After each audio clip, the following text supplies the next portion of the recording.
I thought I had a chance because I had a pretty consistent year. Back then, I was going to the movies and decided I'd stay home, and 9 o'clock news, they announced I'd won the Sandover Medal. Well, I said to my mother at the time, I said, we've just won a Sandover Medal because, you know, heavens above. His Excellency, accompanied by the League President, Mr. Rodriguez, leaves the field. John Todd, the young South Fremantle rover, and Sandover Medal. And it was great because my mother was always pretty stern with me. It was like difficult after that, to be quite frank, because when you win something that young, people gravitate to you, you know, like the teenagers. And so it embarrassed me a little bit. It means more to me now than perhaps back in the earlier days, because no one else has been able to win it since then at a tender age. That was 67 years ago. 69. 69 was it? Yeah. Oh, well, was I 17 then?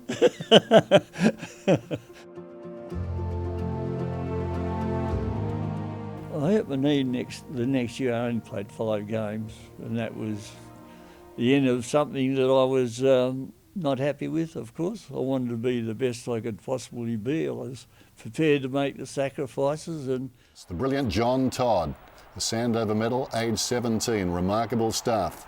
Unfortunately, he hurt his knee the next season. All of a sudden, I went to 3 specialists to see if I had a chance, and 2 of them said no. And the third one said to me, well, he said, if you don't fly for marks and you don't twist and turn, you may have half a chance. So that didn't leave me much room to manoeuvre. So I got a brace from America, from the Harlem Globetrotters. John Todd on the left, Ray Sorrell on the right. And the WA footy fans salivated at the prospect of those two playing on each other. Admittedly, Todd wasn't the player he was before he won his Sandover Medal. I had to persevere to make a comeback, and I ended up playing another 100 games, I suppose, but I didn't finish all of them. You know, if you had to break them down in how many I finished, there wouldn't have been half. The people at South, they used to have a number of people played euchre at lunchtime. And believe it or not, they used to run a book what quarter I was going to leave the ground. So, yeah, so that was a pretty hard time to, you know, for that to happen. And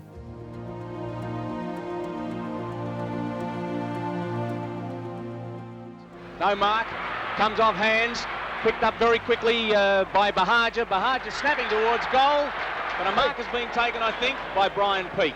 Laurie Elliott was my physio, and he organised a bus to go to Yanchep. Anyhow, when we get up there, he said, right, take everything off, bow your bathers, and we're going to Scarborough along the beach. In chips Melrose again. Melrose lines up, will shoot towards goal. That's a better kick from the East Fremantle captain. Good shot, Graham Melrose. I think at 3/4 time I may have mentioned that. I said, look, I can remember a run early in the year that you found something under pressure and you achieved it. We've only got 30 minutes and we can achieve this. And they did. Swings it in towards the centre of the ground. Ray drops what he should have taken. This allows Bahaja in. Bahaja will shoot for goal. Goes onto his left foot. Fires away at the goals. And has caught up a goal to East Fremantle. But they all rallied, you know, like to a man they all rallied. They were pretty united. When you got a lot of players on the same page and they're prepared to sort of work for each other, you got half a chance. Over it goes to Reid. Reid running on the point of the diamond. Puts his foot to the ball. It's a long kick towards full forward. It's through! Look, I was very, very happy for the players. And after the game, there was so much excitement, you know, grown men crying. So many people were so happy. And myself, I thought, well, it had taken me a long time to get to this level, and at long last I achieved what I started out to achieve as a 20-year-old when I was captain coach of South Fremantle. Avery breaks through. Avery will shoot for goal. There goes Avery's kick. Wait on it. I think this is going to seal the issue. A goal to Avery. 74, grand final, East Fremantle. All the players have got their medals. They're all happy, and job well done.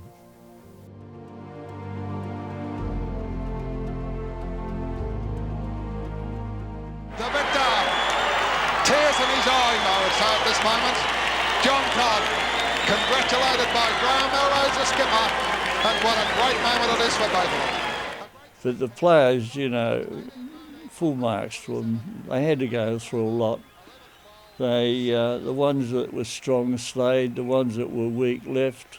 We had a team that was prepared to, well, share the silverware, really. So that hardship that we had to go through, that bonds you pretty tight. You know, like when you're losing, all of a sudden you start to win, and it's a good feeling. You start to think, bit of difference. Kimberley on to Don Holmes. Holmes to Nargle. Here's danger. Nargle, an accurate kick. Brilliant play, Swan Districts. Well, that was superb sharing of the ball. I only had 8 players who played in the 3 grand finals. There was a big turnover in players. Through comes Alexander, only as far as Neesham. 55 metres out, Neesham. Long kick, great kick, Neesham. And Swan's got that, and that's a good breather. Marshall gives it to Nargle. There's the siren. 1984 grand final has been won by Swan Districts. Yeah, there's only 6 people in the history of WA football that have had a three-peat. So it's a small margin. When your name goes up alongside the greats like Clive Lewington and John Leonard, you know, it's pretty special.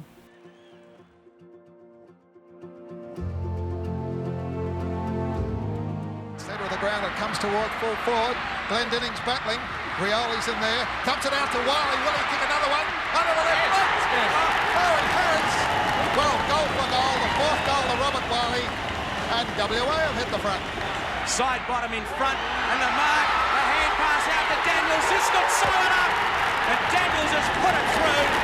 Kevin Taylor tapped it down to him. The chance for them through Tuck. Take the half forward. Siren. Siren is gone. Western Australia have defeated a gallant Victorian side. I'd also like to single out the Western Australians. We had 18 men, 10 minutes into the third quarter, and what a courageous performance. Thank you.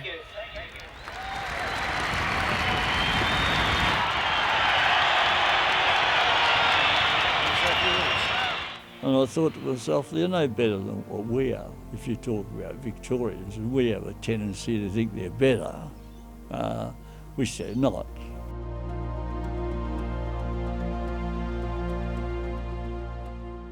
Well, I went to the Eagles, and look, back then they had no home. They were gypsies. We were moving around, training at different ovals, and players who'd just come from the respective clubs were all turning up in their cars and coming out and training, and they'd go home. So there was no breakdown of that club relationship going back into an Eagles unit. And all I'm asking all the way through, that we don't surrender. And we had a pretty good year, but the following year, without making any mistakes, and I don't want to make excuses, we ran into a lot of problems with injury. You know, Ross Glendenning retired. But that hardship they went through, look, we played Essendon in one game and we kicked a goal, I think. The second quarter was marginally better. The Eagles kicked what was to be their only goal at the 16-minute mark and held Essendon to just 4. Nonetheless, the half-time margin was an embarrassing 12 goals. John Todd could only scratch his head. Back then, truly, the grounds were so bad. You know, they were just bloody... Our players couldn't just run through it. It was that mud was so sort of bad, and we weren't used to it. And look, to be quite frank, I was so pleased to see them all do well, and I have no regrets about, you know, being replaced. You can't go forever.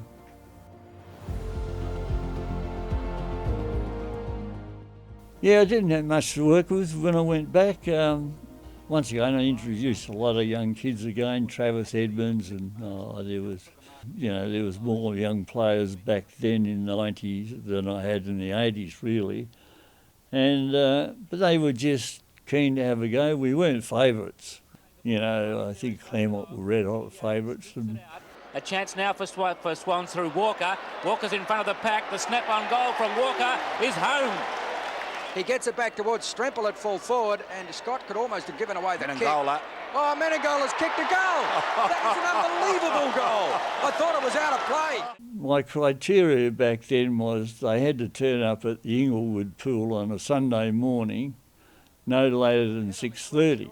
And if you didn't turn up at 6:30, you weren't considered to play. So a lot of them turned up.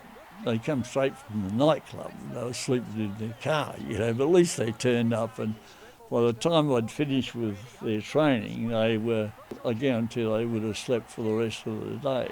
Swans strike the first blow in the third quarter. Tentative back there. They needed someone to crash back into him. Goal here would be telling. Very telling. 4 to Stremple. No mark, play on the call, ball on the ground, in goes Beresford. It's all over. Swan Districts have won the 1990 grand final over Claremont. Well, it's a very proud scene as the Swan Districts players, medals dangling proudly on their chest.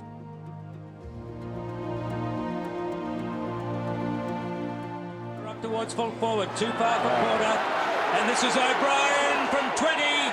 He's put it through, and that's just what the Bulldogs didn't need. That was never in doubt, was it? Hand pass comes infield from Rioli to Hart. Hart is 55 metres out. Doro, they need you this time. Was it touched? I don't think it was. I think it's a goal to Hart. But my speech at three-quarter time was, we're only 3 goals behind or 4 goals behind. And I said, we can win this game. Because we were just hanging in there. They were playing better than us. And all we've got to do is get the ball out of the centre. Those 4 goals can be wiped off pretty quickly, in the modern game. So it didn't look like it was going to happen. But the funny thing about football is that if something happens in a game that can turn players around mentally, physically, and it triggers the brain off. But it's Bowden who mops up, took too long. Where did he come from, Campbell? Rioli picks up and kicks a goal. He's got 4. South are coming home. And I think that's what helped us win, that I would think we had less possessions. A few of the players lifted and it was good to see. So and going back, I'd been through a lot with South Fremantle and it wasn't all pleasant. Black away, he cuts inboard, drop punt to half forward, there it is! South Fremantle have won the grand final, their first win since 1980. Scotty Wallace comes in, John Todd is beside himself. At long last I finished my career really by getting a premiership, so I think career fulfilled. So I was pretty happy about that one.